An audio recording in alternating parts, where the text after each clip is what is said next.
இன்றைக்கு பார்த்தீங்கன்னா நான் ஒரு கொழும்புல ரொம்ப ரொம்ப ரொம்ப ஃபேமஸான ஒரு அச்சார் தான் இன்றைக்கு செய்து காட்ட போகிறேன். அவ்வளவு சூப்பராக இருக்கும். அது செய்கிறதுக்கு ரொம்ப ரொம்ப சுலபம். இப்போ அது எப்படி செய்கிறது, அதுக்கு முதல்ல என்னென்ன பொருட்கள் தேவை என்று சொல்லி வாங்க பார்க்கலாம். முதல்ல நான் வெங்காயத்திலிருந்து ஆரம்பிக்கிறேன். அதாவது இது சின்ன வெங்காயம், எல்லாருக்குமே சின்ன வெங்காயம் தெரிஞ்சிருக்கும். இது அச்சாருக்கு கூடுதலாக பாவிப்பாங்க. நீங்கள் நார்மல் சிவப்பு பம்பா வெங்காயங்களும் பாவிக்கலாம். ஆனாலும் இந்த சின்ன வெங்காயத்தில் நீங்கள் அச்சார் செய்யும் போது நீங்க ஓவன்டா எடுத்து சாப்பிடக்குள்ள அது ஒரு தனி சுவையா இருக்கும்.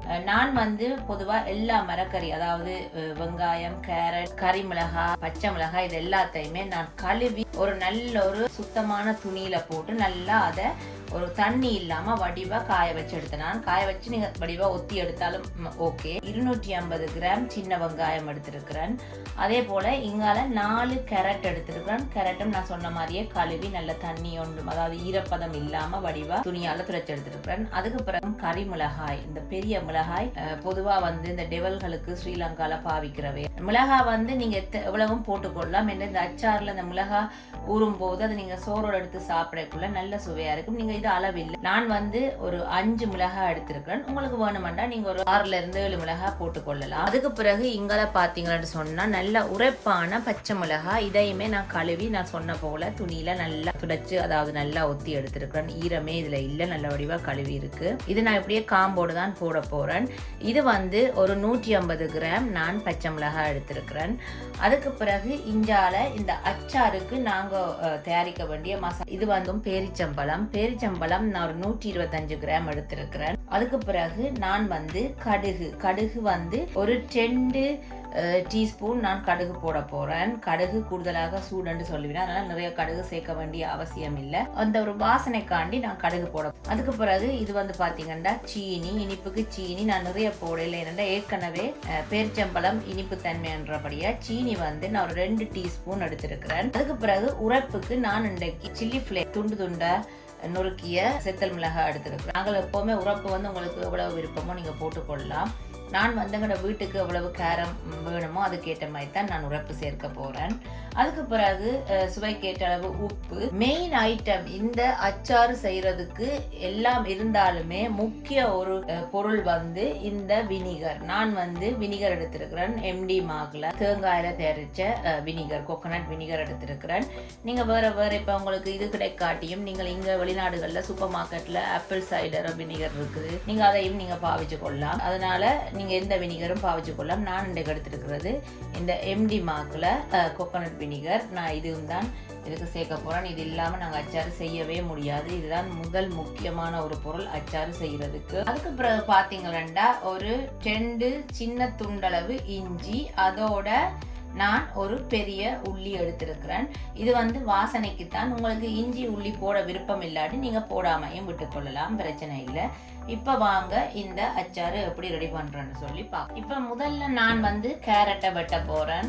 உங்களுக்கு எவ்வளவு அளவு விருப்பமோ நீங்க அந்த அளவுல வெட்டிக்கொள்ளலாம். நான் கொஞ்சம் நீளமா தான் வெட்ட போறேன். நான் இந்த ஷேப்ல கேரட்டை வெட்ட போறேன். பாருங்க, இது அச்சாருக்கு போடும்போது ஒரு வடிவாயம் இருக்கும், எடுத்து சாப்பிட்றதுக்கும் கொஞ்சம் ஈஸியா இருக்கும். நான் இந்த அளவுல கரெக்டா வெட்டி இருக்கிறேன். இப்ப பாருங்க, நான் கரெக்டா நல்லா ஒரே அளவுகளாக நீளமா வெட்டிட்டேன். இப்ப அடுத்ததை நான் கறிமிளகாய் எப்படி வெட்டுறேன்னு சொல்லி நான் உங்களுக்கு காட்டுறேன். கறிமிளகாய் நான் எனக்கு பிடிச்ச அளவுல தான் வெட்ட போறேன். உங்களுக்கு நீங்க எப்படி விருப்பமா வெட்டலாம். நோம இந்த அச்சாறு வழியை இப்படி சத்தார தான் வெட்டி போட்டிருப்பேன். நல்லா அது பார்க்காம ஒரு அழகா இருக்கும். பாருங்க, இப்ப நான் கறிமிளகாய் எல்லாம் ஒரே அளவுகளாக நான் வெட்டி இருக்கிறேன். பாருங்க, இந்த நீட்டு துண்டா நான் வெட்டி இருக்கிறேன். அடுத்ததா இந்த மசாலாக்கள் எல்லாம் அரைச்சு எப்படி இந்த அச்சாறு மரக்கறிகளோட கலக்குறேன்னு சொல்லி நான் உங்களுக்கு காட்டுறேன். முதல்ல இந்த கிரைண்டர்ல நான் கடுகை அரைச்செடுக்க போறேன். கடுகு பாத்தீங்கன்னா நான் 1 டேபிள் ஸ்பூன் கடுகு போட போறேன். இந்த கடுகோட அடுத்ததான் நான் என்ன செய்ய போறேன்னு சொன்னால் இந்த எடுத்து வச்சிருக்கிற இந்த சீனி அதையும் போட போறேன். அதுக்கு பிறகு நாங்கள் உரைப்புக்கு ஏற்ற அளவுல நாங்கள் இந்த தூள் போட போறோம். நான் எங்களோட வீட்டுக்கு 2 டேபிள் ஸ்பூன் போடுறேன். உங்களுக்கு இன்னும் கொஞ்சம் உரைப்பு கூட விருப்பம்ண்டா நீங்கள் கூட போட்டுக்கொள்ளலாம். நான் 2 டேபிள் ஸ்பூன் போட்டிருக்கிறேன். இப்போ இது எல்லாத்தையும் நான் முதல்ல பவுடர் ஆக்கி எடுக்க போகிறேன்.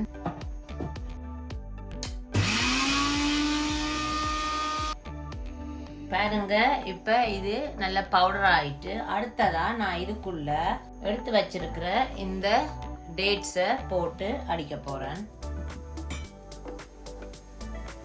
நான் இந்த பேரிச்சம்பழத்தோட இந்த தேங்காய் வினிகரையும் விட போறேன். நான் சரியா 1/2 கப் அளவு வினிகர் விட போறேன்.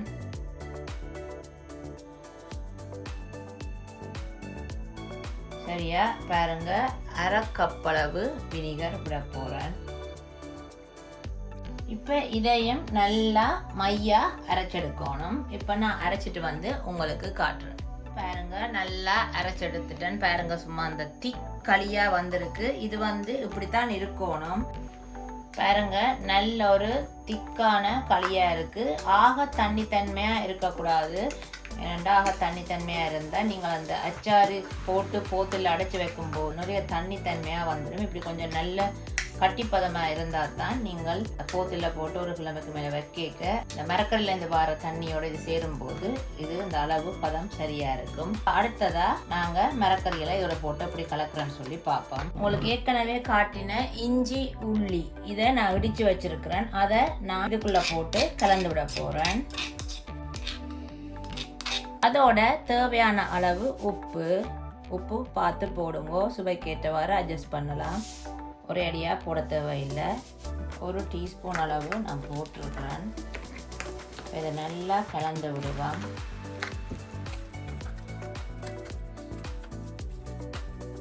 இப்போ இது இப்படியே இருக்கட்டும். அடுத்ததாக இந்த மரக்கறிகளை போட்டு எப்படி கலக்கிறேன்னு சொல்லி பார்க்கலாம். இப்போ நான் ஒரு பாத்திரத்தில் கேரட் வெட்டி போட்டிருக்கிறேன். அடுத்ததாக வெங்காயம், அடுத்ததா நான் எடுத்து வச்சிருக்கிற பச்சை மிளகாய், அதுக்கு பிறகு நான் வெட்டி வச்சிருக்கிற கறி மிளகாய். பார்க்கவே இவ்வளவு வடிவா இருக்கு. சும்மா கலர் கலராக நல்ல வடிவா இருக்கு. இப்போ எல்லாம் ரெடியா இருக்கு. இப்போ நான் இதுக்குள்ள அடிச்சு வச்சிருக்கிற இந்த கலவையை போட்டு நல்லா கலந்து விட போறேன்.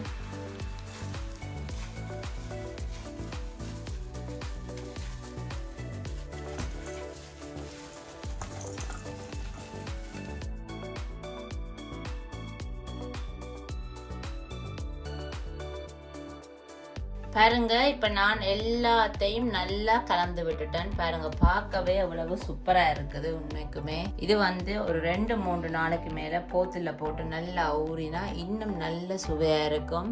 நல்லா நான் கலந்துட்டேன். அடுத்ததா இதை வந்து நான் ஒரு போத்துல போட்டு எப்படி மூடி வைக்கிறேன்னு சொல்லி உங்களுக்கு காட்டுறேன்.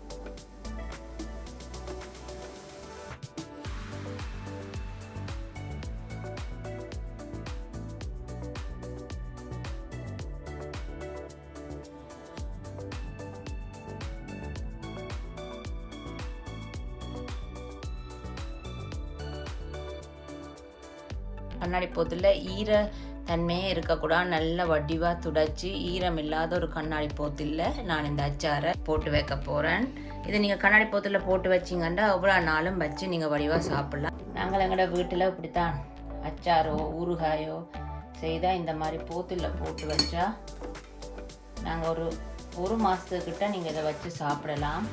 அந்த ஈரத்தன்மையால் இல்லாமல் நீங்கள் செஞ்சீங்கன்னா நல்லா 1 மாதத்துக்கிட்ட நீங்கள் வச்சு இதை வடிவாக சாப்பிட்லாம். பழுதாகாது. அதுக்கு தான் நான் சொன்ன இந்த மரக்கறி எல்லாம் கழுவி நல்லா துடைச்செடுக்கணும். அப்போ தான் இது கிண நாளைக்கு நிற்கும். இந்த பூஞ்சனங்கள் பிடிக்காது, பழுதாகாது. பாருங்க ஃப்ரெண்ட்ஸ், நான் செய்த எல்லா அச்சாரையுமே நான் வந்து இந்த போத்தில் போட்டுட்டேன். பாருங்க, பார்க்கவே அவ்வளவு சூப்பராக இருக்குது. இப்படியே இதை நாங்கள் போத்தரோட பார்க்கும்போது சாப்பிடணும் போல இருக்குது. அவ்வளோ சூப்பராக இருக்குது. நல்ல கலர்ஃபுல்லாக இருக்குது. பாருங்கள், அவ்வளோதான். இதை நான் அப்படியே மூடி நல்ல ஒரு இடத்துல நான் இதை அப்படியே வச்சிடுவேன். இது 1 மாதம் ஆனாலும் கெட்டு போகாது. நீங்கள் 1 மாதம் ஆனாலும் இதை நல்ல வடிவாக வச்சு சாப்பிட்லாம். நீங்கள் இந்த அச்சார் எடுக்கும்போது ஈரம் இல்லாத கரண்டிகளால் அநேகமாக நீங்கள் இந்த கண்ணாடி கரண்டி இல்லாட்டி பலகை கரண்டிகளை எடுத்தீங்கன்னு சொன்னால் இந்த அச்சார் வந்து பழுதாகாமல் 1 மாதத்துக்கு நீங்கள் நல்ல வடிவாக இதை வச்சு சாப்பிட்லாம். பாத்தீங்களா, இன்னைக்கு நான் செய்து காட்டின இந்த அச்சாறு சும்மா பார்க்கவே அந்த மாதிரி நல்ல கலர்ஃபுல்லா இருக்குது. நல்ல கேரட், இந்த சின்ன வெங்காயம், பச்சை மிளகாய், இந்த கறி மிளகாய் இதெல்லாம் இந்த போத்தில் இருக்கும்போது எனக்கே சும்மா பார்க்க சாப்பிடணும் போல இருக்கு. ஆனால் இது நல்லா ஊறணும். ஒரு 2-3 நாள் இதை நல்லா ஊற வச்சு சாப்பிட்டா தான் நாங்கள் அடிச்சு போட்ட வினாகிரி, மிளகாத்தூள், இஞ்சி, உள்ளி, உப்பு இதெல்லாம் இந்த சேரும் போது தான் அந்த ஒவ்வொன்று மரக்கறி எல்லாம் ஊறி வரும்போது சாப்பிட இன்னும் நல்ல சூப்பராக இருக்கும்.